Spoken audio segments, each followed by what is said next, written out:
Hello everyone, we're so glad you tuned in to watch the show. Today we have some exciting things to talk about regarding Think and Grow Rich. And also before that, just a quick blurb about what Dave is doing in school with the American Heart Association. You'll see a link in the description. If you choose so, you could click that link and you could make a donation, and that'd be great. So far you've earned a badge there, looks like. Right? You got something you earned?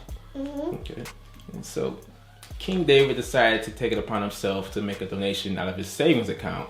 And so to kick things off with a little donation from his personal account to make sure that this cause was paid into forward. And so I think that's really great they did that. You know, a lot of times you have to be able to, put your money where your mouth is, right? If you want other people to donate something, sometimes you gotta be willing to chip in yourself, right? So he dipped into his own personal savings account, made a contribution to the American Heart Association, and it's going to be going on, I think, for the next couple of months. It's a jump rope program. We were kind of getting into it a little bit last episode where it wasn't quite sure exactly what it was, but they've sent some more paperwork now and it's a little more clear. And so I do have a link in the description. And with that, anything else you want to say about that program and your little badges and stuff there? I got it for raising money for Jump Rope for Heart. Jump Rope for Heart, yeah. And so I'm still not fully sure with this Jump Rope. I think you guys do activities, like you said, right? I'm still confused. If you get enough donations and things, you do more and more activities. You get to jump rope and do some things in the gym, I believe. And of course, you must get these little badge type things that he's wearing. So it's pretty proud of these two little, it's a bear and elephant, looks like. No, he's a lion. Oh, it's a lion. So you got, if you can see, that's a little lion and a bear. Or looks like an elephant to me and the dog. I don't know, it's something. Well, they have names for He's them? a lion. He has names? Rory and Tusker. Rory? Rory and Tusker. Tusker, that makes sense. Yeah, he roars and he has some tusk. Okay, I like it. Think and Grow Rich. We're almost there. This here is chapter 15, How to Outwit the 6 Ghosts of Fear. 15 video. Yeah, this is our 11th, so we skipped a couple chapters. A couple that already weren't. There was one in there about transmutation of sex, and didn't feel like that was something we needed to kind of discuss yet at this level. I've read through it myself. It's a really great chapter, but I think we can probably save that for him when we get a little further down in age. But there were 6 ghosts of fear, and we talked about these 6 basic fears already when we read the book. So I'll name them real quick here for you. It's the fear of poverty, the fear of criticism, the fear of ill health, the fear of loss of love of someone, Love. the fear of old age, and the fear of death. All right, so those are our 6 basic fears, and these are the things that cripple us all sometimes. It looks like he maybe might be able to fly, Rory. They could fly. Maybe. So typically lions and dogs and bears, whatever that thing is, can't fly, but you think he can fly? Yeah, because he has a cape. Oh, yeah, he does have a cape. Huh? So, yeah, typically if you have a cape, that means you can fly usually. To some extent, right? Superman, he can fly pretty well. He has a cape. Batman has a cape, and he can't necessarily fly, but he can glide. He can glide. Right? You can glide around and things like that. So a cape doesn't necessarily mean you can fly for sure, but there's a good indication. Vision from Marvel, with the whole gang there. He can float around and hover and fly and do all kinds of stuff, right? Teleportation seems like so. Yeah, he has gadgets. So maybe we should get some capes. Then we maybe could fly. So you think that's all it takes? Just get a cape and we can fly? Gotta think about it. Okay, well let me know what you come up with. But really you want to think about these fears, all right? So maybe we'll be able to glide. Yeah, at the very least we could probably glide a little bit, right? And just try to stay safe. I don't know if we want to jump off any high buildings. Yeah, we probably want to test out.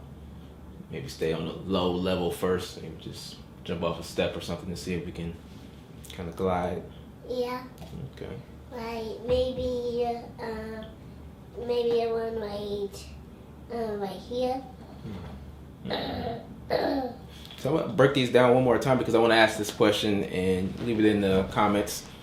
Out of these fears, which one do you think is the most crippling? The fear of poverty, the fear of criticism, the fear of ill health, the fear of loss of love of someone, the fear of old age, or the fear of death? Leave a comment. What do you believe is the most crippling fear for people? And when we talk about poverty first, because that's the first one, there's this fear that paralyzes people, right? The faculty of reason, it limits the imagination, your creativity gets stifled. There's all these things that take place because of this fear of poverty. Just the purpose and decisions and things all take this sudden fallback approach, right? Because you're scared that you might be broke, and this might happen, where's the next meal, and how am I going to survive? But a lot of times people talk about that. You know, if God takes care of the birds and all these other animals and things, with us being the greatest species on earth, why wouldn't we be provided for as well? Are those fears, does any one of those stand out to you as to be a big issue for yourself, sir? Like what? Snakes. Snakes, okay. They can be scary. They slither around on the ground, in the grass and things, and they could jump up and bite you or something. So yeah, that could be. Or they could blend in with the ground. They could blend in, and some of them are poisonous. They have venom. If they bite you, it could be very harmful and possibly fatal. You could get very itchy. You could get itchy. Yeah, you don't want to be itchy. That's not a good thing. Same thing as poison ivy, right? That can make you pretty itchy. So I'm talk about poverty a little bit because that was the first one. I don't know if I want to keep these videos short, so I don't know if I had a chance to really go into all of them really, but there were some symptoms of the fear of poverty that I thought were excellent. I wanted to break these down a little bit. So as you can see here, I talked about it before, indifference, all right, the lack of ambition, the willingness to tolerate poverty, like you're just okay with it, like, well, hey, you know, it is what it is. Accepting whatever compensation that someone gives you, right? Like, here's your pay. Might not be what you think it's worth, but you're just like, okay, fine, I'll take it, right? Laziness, whether it's mental or physical, just a lack of initiative, lack of imagination, as I said before, just a lack of enthusiasm, a lack of self-control. All these things are symptoms, right? Indecision, obviously, you just have a hard time making decisions, have this habit of procrastinating, staying on the fence, being in doubt. Just doubt in general, really, too. Worrying all the time. So doubt, worry, over caution, right? You just always want to just take it easy and take a step back because you don't want to do anything that might get you in some kind of trouble or that might not work out. Yeah. What did you guys say about it?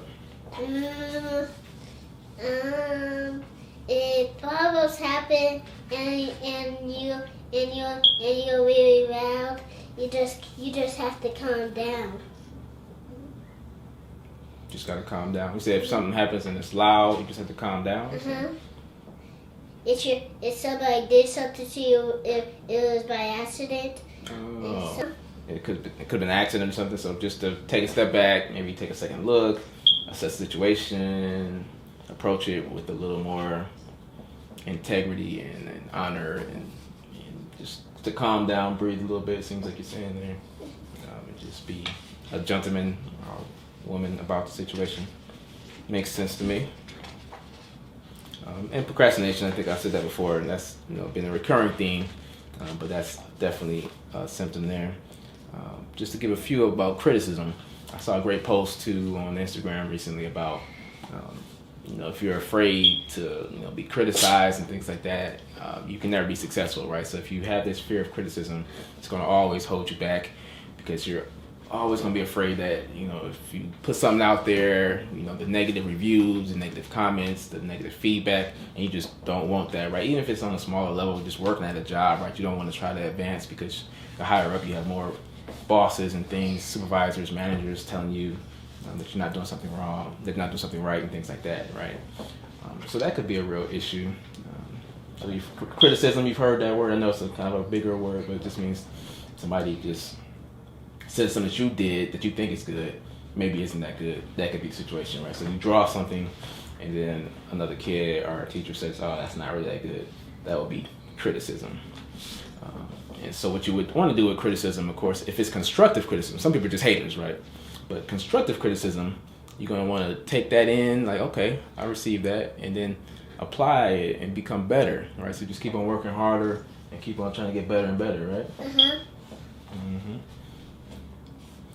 So fear of criticism, some of the symptoms for that.